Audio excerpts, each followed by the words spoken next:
ताकि अपने के प्रति बोध के ने चित्रा मुखार बिंस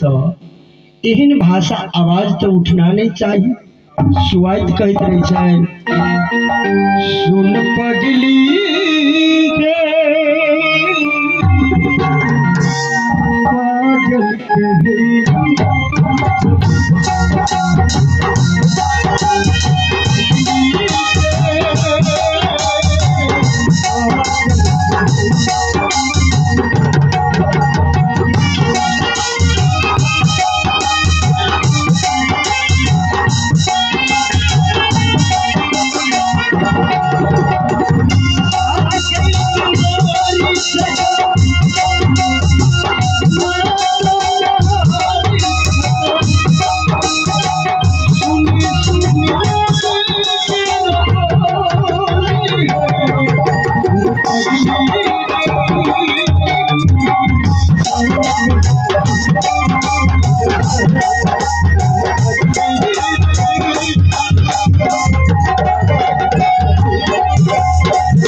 मास्टर साहेब नहीं तब पागल शिवा अपने के क्यों कह जाते नीक बात अपने धड़कन में विचार करी।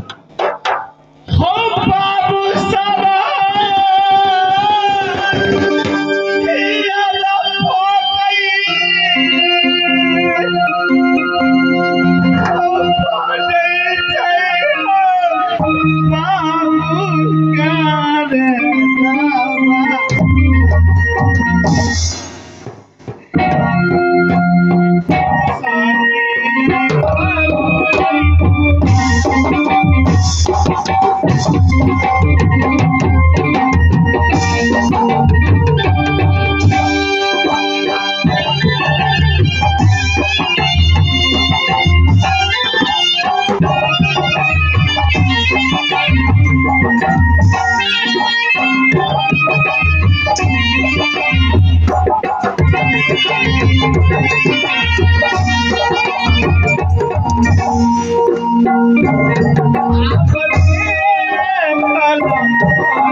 समय में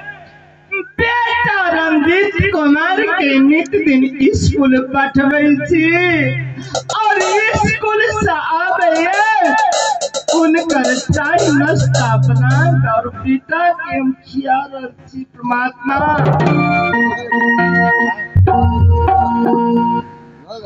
अब बतिया